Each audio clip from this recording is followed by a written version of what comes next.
আসসালামু আলাইকুম গাইস, আশা করি সব ভালো আছেন। আমিও ভালো আছি। চলে আসলাম নতুন একটি ব্লগ ভিডিও নিয়ে। তো আজকে কী রান্না করলাম তাই ভাবলাম আপনাদের সাথে শেয়ার করি। পুরো ভিডিওটি দেখার জন্য সাথে থাকুন। এখানে কড়াই বসিয়ে দিলাম, কড়াইতে তেল দিয়ে দিলাম। তেল গরম হওয়ার পরে পেঁয়াজ মরিচ কুচিটা দিয়ে দিব। আর আজকে আমি ইলিশ মাছটা রান্না করব সবজি দিয়ে, তাই ভাবলাম আপনাদের সাথে শেয়ার করি। পেঁয়াজ মরিচটা দেওয়ার পরে আমি এখানে নেড়ে চেড়ে তারপরে স্বাদ মতন লবণটাও দিয়ে দিব। লবণটা দেওয়ার পরে ভালো করে আমি নেড়ে চেড়ে বেশ কিছুক্ষণ ধরে ভেজে নেব।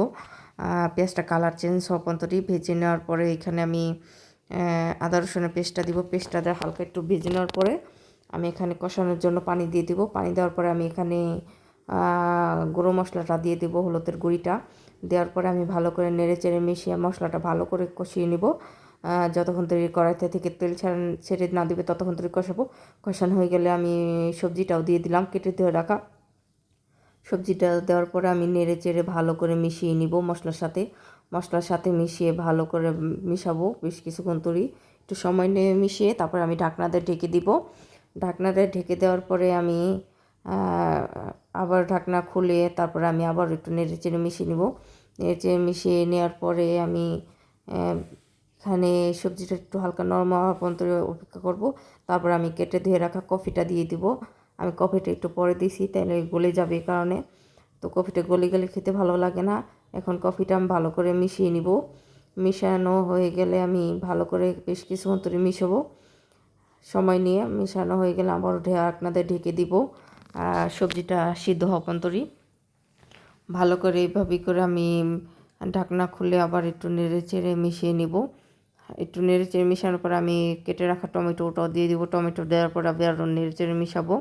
আর আমার রান্নাটা কার কাছে দেখতে কেমন লাগে সবাই জানিয়ে যাবেন। একটা হলো লাইক কমেন্ট শেয়ার করে যাবেন, পেজটাকে ফলো দিয়ে রাখবেন। আর নিত্য নতুন ভিডিও দেখার জন্য আমার সাথেই থাকবেন। এখানে আবার ঢাকনা দিয়ে ঢেকে দিয়ে তারপরে আবার নেড়ে চেড়ে মিশিয়ে নিই। তারপরে এখানে আমি দিয়ে দিব ঝোলের জন্য পানি দিয়ে দিব। পরিমাণ মতন ঝোলের জন্য পানি দেওয়ার পরে আমি একটু হালকা নেড়ে চেড়ে নিয়ে ভালো করে মিশিয়ে নিয়ে তারপরে আবারও আমি ঢাকনাটা ঢেকে দিব। বলক ওঠা পর্যন্ত ওয়েট করবো। বলক উঠে গেলে ঢাকনা খুলে নিব। ঢাকনা খুলে আবারও আমি একটু নেড়ে চেড়ে মিশিয়ে নিব। মিশানো হয়ে গেলে আমি এখানে একটু মেশানো হয়ে গেলে তারপর আমি কেটে রাখা মাছটা দিয়ে দিব। ইলিশ মাছটা আমি কেটে ধুয়ে লবণ দিয়ে রেখে দিয়েছিলাম। আমার কাছে মাছের ভিতর লবণ না গেলে খেতে ভালো লাগে না। আমি সবসময় এভাবে রান্না করি, আর আমি সবসময় চেষ্টা করি ঘরোয়াভাবে রান্না করার জন্য।